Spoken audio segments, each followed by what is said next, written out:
Baik teman-teman, di video kali ini kita akan menyelesaikan ujian akhir semester kita untuk mata kuliah dasar-dasar pemrograman teman-teman. Di sini ada dua bagian, yaitu bagian teori dan juga bagian praktik teman-teman. Namun di sini kita akan fokus dulu untuk bagian teorinya, yaitu kita akan menjelaskan dan juga mempraktikkan sedikit tentang input dan juga output, tipe data dan variabel, operator, percabangan if else, switch case, dan juga perulangan for, while, do while, dan juga fungsi, dan ada array dan juga string teman-teman. Langsung saja kita memulai satu persatu. Baik teman-teman, di dalam C++ ini ada yang namanya include iostream. Ia adalah perpustakaan input dan juga output. Include iostream ini adalah library bawaan C++ yang memungkinkan kita untuk menggunakan perintah in dan juga cout. Tanpa ini, kita tidak bisa menampilkan teks ke layar atau menerima input dari pengguna ya teman-teman.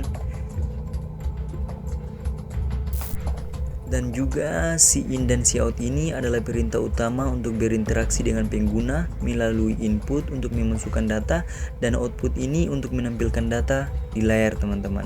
Si out ini yang artinya konsol output untuk menampilkan data ke layar seperti yang saya jelaskan tadi, dan si in ini adalah konsol input untuk menerima input dari pengguna teman-teman. Ibaratnya komunikasi, si out ini seperti seorang pembicara yang memberitahu sesuatu ke pengguna, dan si in ini seperti mikrofon yang menangkap suara dari pengguna dan menyimpannya teman-teman.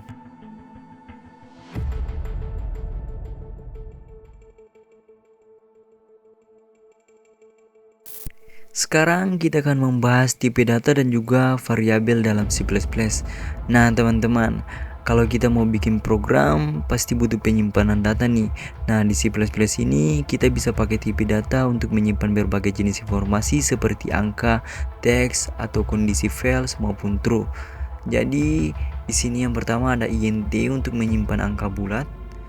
Di sini itu int ini adalah tipe data buat penyimpanan bilangan bulat integer tanpa koma ya. Contohnya umur, jumlah barang, nilai ujian, dan lain-lain sebagainya teman-teman. Contoh penggunaannya itu int seperti yang kalian lihat di layar ini teman-teman. Jadi ada juga tipe data yang berjudul float di sini yang berguna untuk menyimpan angka desimal teman-teman.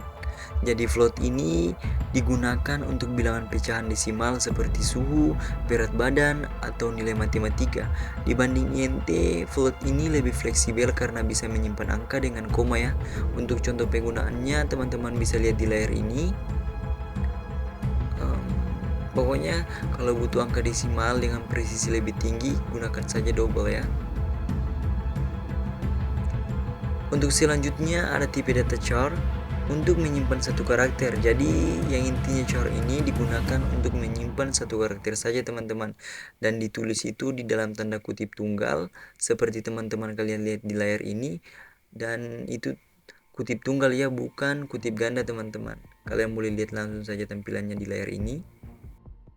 Dan selanjutnya ada tipe data string, yaitu untuk menyimpan teks. String ini adalah tipe data untuk menyimpan kata ataupun kalimat ya, dan harus menggunakan tanda kutip ganda nih teman-teman, beda sama yang sebelumnya ya. Dan untuk contoh penggunaan string ini teman-teman bisa lihat langsung di codingannya. Oke. Dan kalau misalkan error, kalau program kalian error, pastikan sudah menambahkan include stringnya ya. Dan selanjutnya di sini ada tipe yang namanya tipe data bool atau boolean untuk menyimpan true dan juga false. Dan bool ini atau yang disebut dengan boolean digunakan untuk menyimpan nilai besar true ataupun salah yaitu false, yang berguna untuk logika program, misalnya menentukan apakah seseorang sudah cukup umur atau tidak ya. Dan contoh penggunaannya kalian boleh lihat langsung saja di codingan di layar ini ya teman-teman.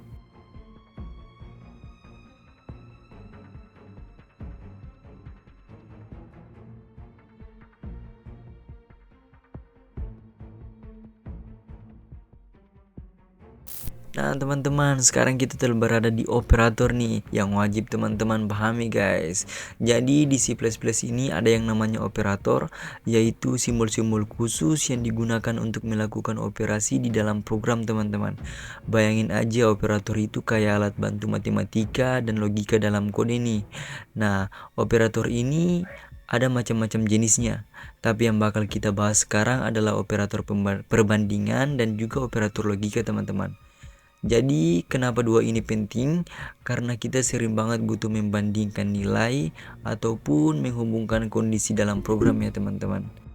Jadi di sini ada operator sama dengan dan juga operator tidak sama dengan, dan juga ada operator lebih besar dari, dan ada juga lebih kecil dari, ada juga lebih besar atau sama dengan, dan juga ada operator lebih kecil atau sama dengan, teman-teman.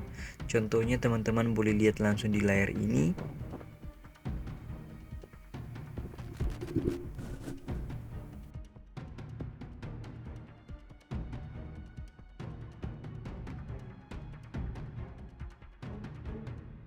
Nah, teman-teman, yang tadi sudah berlalu dan sekarang kita masuk ke percabangan di dalam C++. Jadi ada if else dan juga switch case, teman-teman. Di dalam dunia pemrograman C++ ini ada saatnya kita ingin membuat keputusan berdasarkan kondisi tertentu. Nah, inilah gunanya percabangan, teman-teman. Jadi percabangan ini memungkinkan program kita menjalankan kode yang berbeda berdasarkan kondisi yang diberikan. Jadi ada dua cara utama untuk membuat percabangan di C++, yaitu yang pertama menggunakan if else, yang kedua menggunakan switch case, teman-teman.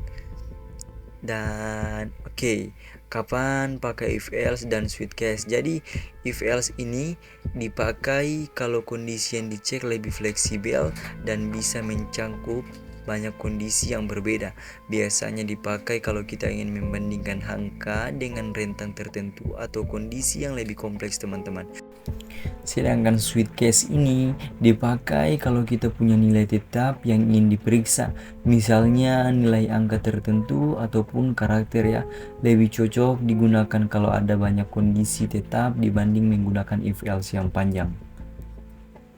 Dan untuk codingannya teman-teman boleh langsung nonton di video ini yang sedang saya praktekkan di layar yang kalian lihat sekarang ini. Kita akan membuat sebuah proyeknya dan kita akan menggunakan if else dan juga switch case, teman-teman. Langsung saja teman-teman perhatikan dan kita lihat bagaimana hasilnya, teman-teman.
Nah, teman-teman, selanjutnya ada yang namanya perulangan, yaitu di dalam pemrograman C++ ini kita sering perlu mengulang kode berkali-kali. Nah, di C++ ini ada 3 jenis perulangan utama, yaitu for loop, while loop, do while loop. Ketiga ini bisa kita gunakan untuk mengulang kode, tetapi ada perbedaan dalam cara kerjanya, teman-teman. Jadi perbedaannya itu ada pada cara kerjanya ya, teman-teman. Yang pertama di sini untuk perulangan for. Perulangan ini digunakan jika jumlah perulangan sudah diketahui, teman-teman. Bagaimana cara kerjanya? Jadi perulangan ini kita gunakan saat jumlah iterasi sudah diketahui sejak awal. Penjelasannya itu, jadi int sama dengan 1 ini ia mulai dari angka 1, teman-teman. Dan i yang lebih dari ini akan berhenti kalau i lebih dari 5, teman-teman. Dan i++ ini yang berarti setiap iterasi i akan bertambah 1. Untuk yang kedua adalah perulangan while. Perulangan while ini digunakan jika kondisi tertentu terpenuhi, teman-teman. Jika teman-teman bertanya bagaimana cara kerjanya, ya digunakan ketika kita tidak tahu pasti jumlah perulangan sebelumnya akan terus berjalan selama kondisi masih true. Nah, untuk format dasarnya dan contoh codingannya bisa lihat langsung di video ini. Dan untuk penjelasannya itu, jadi INTJ sama dengan 1 ini seperti yang awal, dia mulai dari angka 1, dan while J kurang dari 5 ini, selama J masih kurang dari atau sama dengan 5, maka jalankan perulangan ya teman-teman.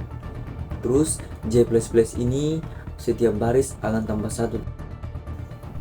Selanjutnya ada perulangan while yang pasti dijalankan minimal 1 kali. Untuk jika kalian bertanya bagaimana cara kerjanya, ya berbeda dengan while ya. Jadi kondisi dicek setelah kode dijalankan teman-teman. Itu artinya kode pasti dijalankan minimal 1 kali meskipun kondisinya false. Format dasarnya itu seperti yang kalian lihat di codingan ini, dan contoh codingannya juga kalian lihat langsung saja di video ini teman-teman. Untuk penjelasannya itu, INTK sama dengan 1 ini seperti yang awal lagi, dia memulai dari angka 1 dan kode di dalam do akan dijalankan dulu, baru cek kondisi K lebih kurang dari 5. Jika kondisi masih true, perulangan akan dilanjutkan. Dan untuk perbandingan for, while, dan juga do while ini, jenis perulangan for ini kapan kita gunakan? Kita akan gunakan jenis perulangan for ketika jumlah perulangan sudah pasti dan cek kondisinya itu sebelum dieksekusi ya. Lalu while ini kapan kita gunakan? Jika jumlah perulangan tidak pasti, bergantung pada kondisi, dan cek kondisinya itu sebelum eksekusi teman-teman, sama seperti awalnya. Terus ada do while. Do while ini ingin kode pasti dieksekusi minimal sekali, dan cek kondisinya itu setelah eksekusi juga. Lalu untuk kesimpulannya, for loop ini cocok untuk perulangan dengan jumlah yang pasti, while loop ini cocok untuk perulangan dengan kondisi tertentu, do while loop ini cocok kalau ingin kode dijalankan setidaknya 1 kali. Jika ada yang bertanya mengapa hasil dari kode tersebut semuanya sama, yaitu 1, 2, 3, 4, 5, jawabannya cukup sederhana. Semua perulangan menjalankan logikanya yang sama. Ketiga perulangan for, while, dan juga do while memiliki tujuan yang sama, yaitu menampilkan angka dari 1 sampai 5, walaupun cara penulisan kodenya yang berbeda tetapi alur eksekusinya tetap sama.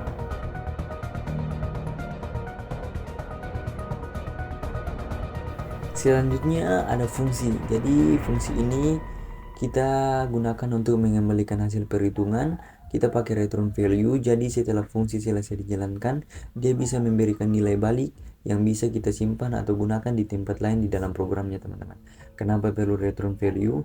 Karena mengembalikan hasil perhitungan tanpa perlu mencetak langsung di dalam fungsi dan bisa digunakan ulang di bagian lain program, lebih fleksibel karena kita bisa menyimpan hasilnya di dalam variabel. Untuk penjelasan kodenya itu, sini ada fungsi tambah di dalam kurung INTA, INTB. Fungsi ini menerima 2 angka, yaitu dari A dan juga B sebagai parameter, dan return A plus B ini untuk mengembalikan hasil penjumlahan.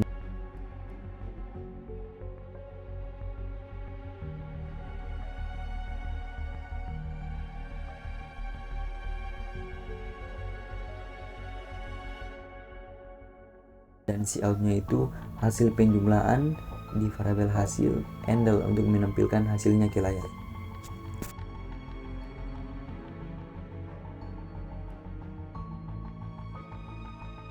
Selanjutnya ada array dan juga string. Jadi perbedaan array karakter dan juga string di dalam C++ ini itu kita bisa menyimpan teks menggunakan array karakter ataupun string, tetapi keduanya memiliki perbedaan penting.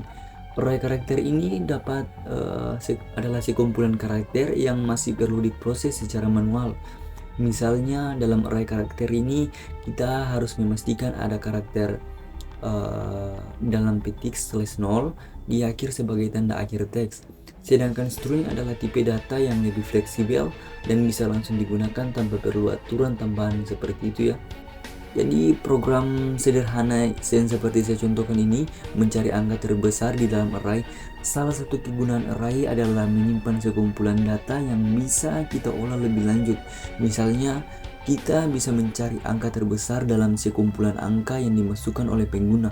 Program berikut akan meminta pengguna memasukkan 5 angka, kemudian mencari dan menampilkan angka terbesar di antara mereka.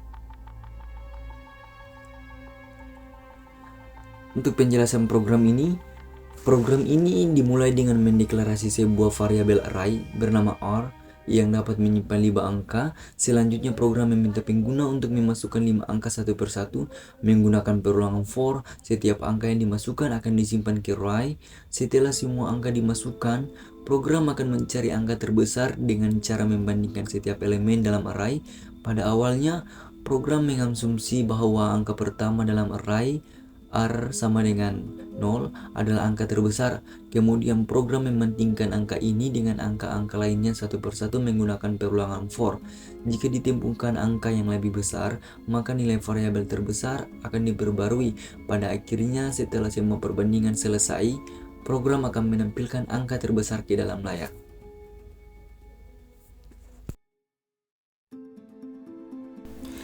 Yes, akhirnya UAS bagian teori kita telah selesai dan sekarang kita lanjut ke UAS bagian praktiknya teman-teman.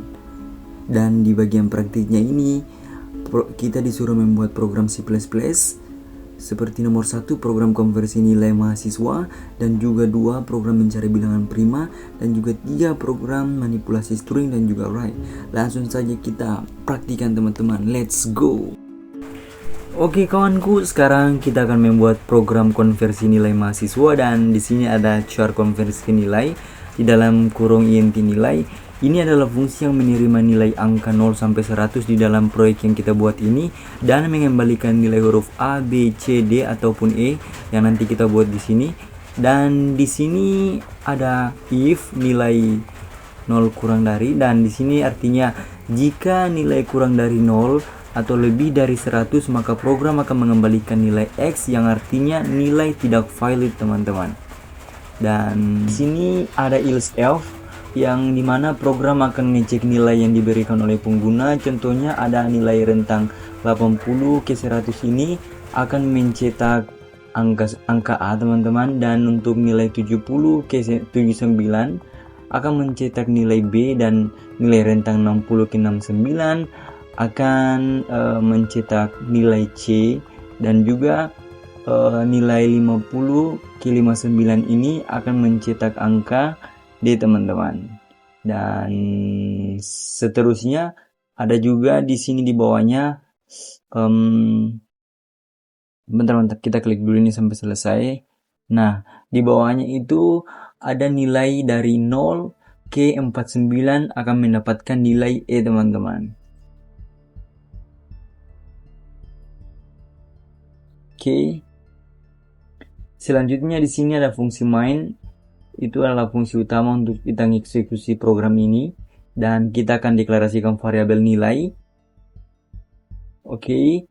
Setelah itu kita masukkan cout di sini untuk meminta input dari pengguna teman-teman, dan mengambil input angka dari pengguna dan menyimpannya di variabel nilai ini. Di sini ada char huruf sama dengan konversi nilai dalam kurun nilai untuk memanggil konversi nilai agar mengonversi angka menjadi huruf teman-teman, dan hasilnya disimpan dalam variabel huruf ya.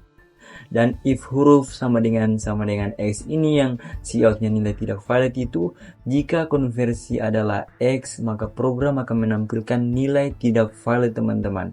Contohnya nilai melebihi 100, angka tadi melebihi 100 dan kurang dari 0 ya.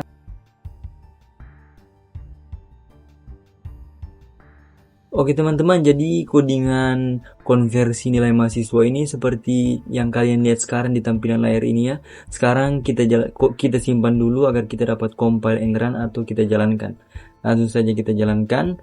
Dan di sini kita masukkan coba beberapa nilai agar kita ketahui berapa huruf yang keluar. Contoh kita masukkan nilai 80, yang keluar adalah huruf A karena dia adalah di rentang 80 ke 100. Kita masukkan lagi untuk nilai min 12, nilai tidak valid karena dia di bawah nilai 0 teman-teman. Akhirnya dia mendapatkan nilai tidak valid. Coba kita masukkan lagi nilai di atas 100, maka hasilnya adalah nilai tidak valid juga karena dia Di sini saya akan memberikan codingan yang telah diberikan komentar agar teman-teman lebih memahami, karena mungkin cara saya menjelaskan hingga ada di antara kalian yang tidak paham teman-teman. Jadi ini adalah komentar di setiap baris codingannya teman-teman.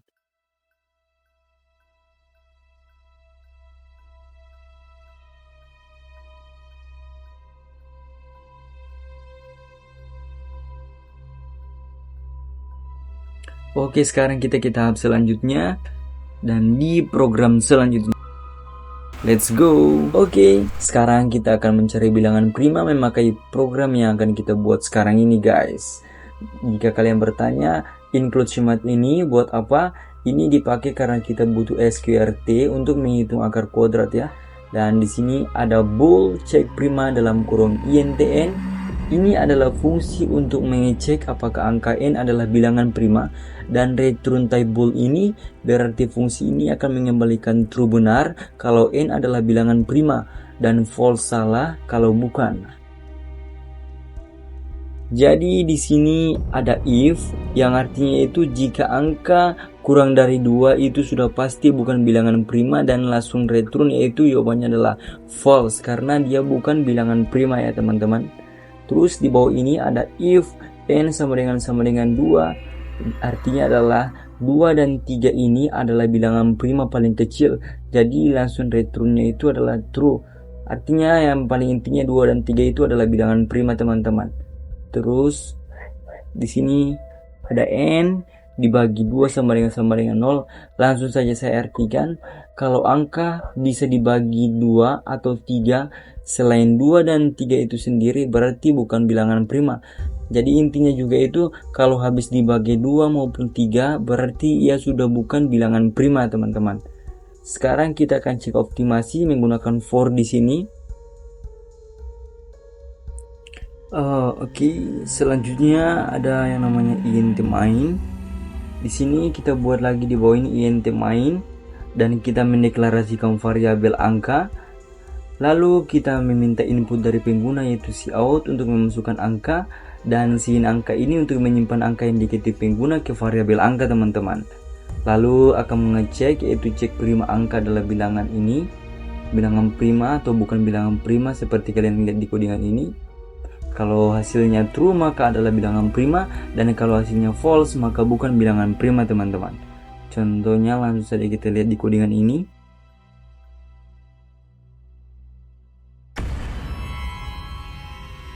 Kita klik return 0 di sini, lalu kita save dan kita jalankan programnya.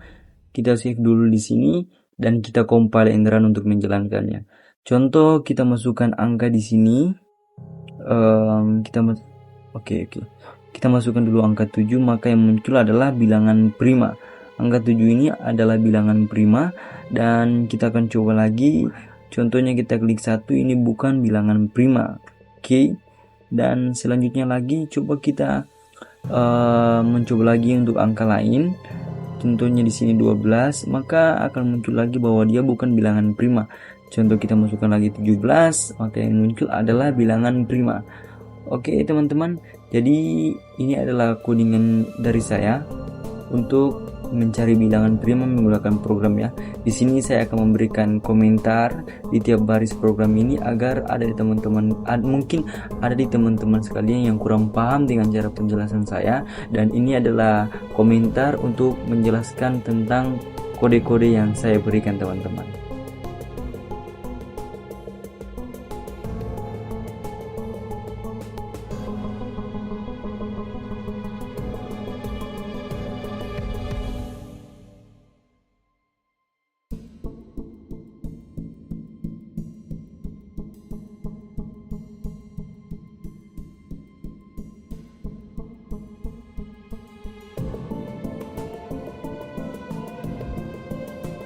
Program selanjutnya ini adalah program manipulasi string dan juga array teman-teman. Kalian boleh lihat di sini kita memakai string untuk manipulasi string strlen, strcpy dan strupr ya. Saya salah penyebutan, saya mau maaf ya teman-teman. Di sini saya sudah membuatnya yaitu int hitung vokal, dan juga saya akan tulis char dan int jumlah sama dengan 0 ini. Jadi fungsi ini buat ngecek berapa banyak huruf vokal dalam string. Variabel vokal ini simpan huruf vokal baik kecil IWO-nya maupun besar IWO-nya. Variabel jumlah ini untuk menyimpan jumlah vokal yang ditemukan ya. Dan di bawah ini kita tuliskan log untuk mengecek huruf vokal yaitu for. Nah, di sini ada loop pertama yaitu loop i yang berguna untuk cek satu per satu tiap huruf di dalam stream. Dan loop kedua ini ada J untuk ngecek apakah huruf itu termasuk di dalam list vokal atau tidak. Dan break ini yang kita akan tulis di bawah nantinya. Breaknya setelah if ini kita tulis di bawah. Ada jumlah dan juga break. Nah, jumlah dan break. Oke. Break ini biar nggak ngecek lebih lanjut lagi kalau huruf udah ketemu di list vokal ya. Jadi selanjutnya kita geser ke bawah. Ada char ubah kapital kita tulis. Kita tulis char ubah kapital di sini. Pokoknya kita tulis di sini ada static char hasil di dalam kurunnya 100. Oke, jadi static char ini dibuat untuk static biar hasil tetap ada setelah fungsi selesai ya teman-teman. Lalu selanjutnya ada yang namanya strcp hasil dan koma teks. Jadi ini buat mengcopy teks asli ke variabel hasil teman-teman. Sini terus di bawahnya ada strupr untuk mengubah semua huruf jadi huruf besar. Lalu di dalam int main ini kita membuat variabel ya, yaitu namanya kalimat 100 untuk menyimpan input kalimat yang diketik oleh pengguna. Dan coutnya ini masukkan kalimat dan getLine kalimat dalam kurun 100 ini biar bisa input kalimat dengan spasi teman-teman. Dan untuk tampil hasil ini adalah cout jumlah karakter di starlen kalimat untuk menghitung karakter dalam kalimat teman-teman. Dan di bawahnya ada panggil fungsi yaitu ubah kapital untuk mengubah kalimat menjadi huruf besar. Dan di bawahnya lagi ada hitung vokal untuk menghitung jumlah huruf vokal dalam kalimat. Dan sini ada return null untuk pemrogramannya selesai dengan sukses teman-teman.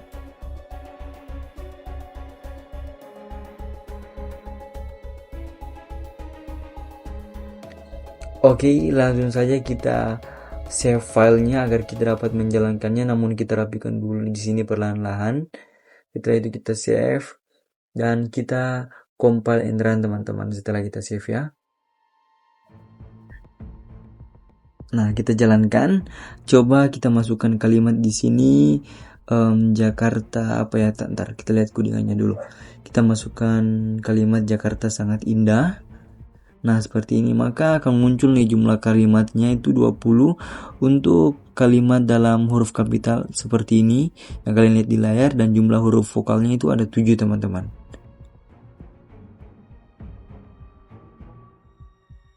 Coba kita keluar lagi, kita masukkan lagi kalimat lain ya. Kita masukkan di sini AIWO-nya, yaitu jumlah kalimatnya 5, huruf kapitalnya seperti ini, dan juga huruf vokalnya 5 teman-teman. Kita masukkan lagi yang lain. Saya ingin menjadi orang sukses contohnya, maka jumlah kalimatnya itu 31 dan kalimat dalam huruf kapitalnya seperti yang kalian lihat di layar, dan jumlah huruf vokalnya itu ada 11. Oke.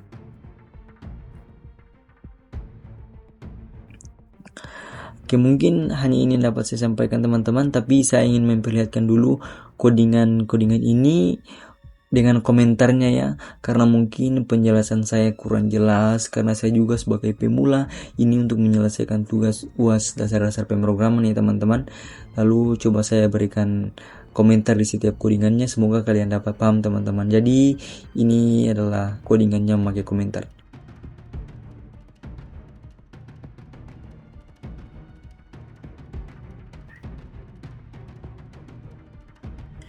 Baik teman-teman, saya harap dengan video ini teman-teman dapat paham walaupun sedikit, dan semoga dengan video ini pun juga dapat bermanfaat buat teman-teman dan juga buat saya sendiri, dan semoga juga video ini mendapatkan nilai baik dari dosen pengantar mata kuliah dasar-dasar pemrograman. Akhir kata saya ucapkan terima kasih. Assalamualaikum warahmatullahi wabarakatuh teman-teman.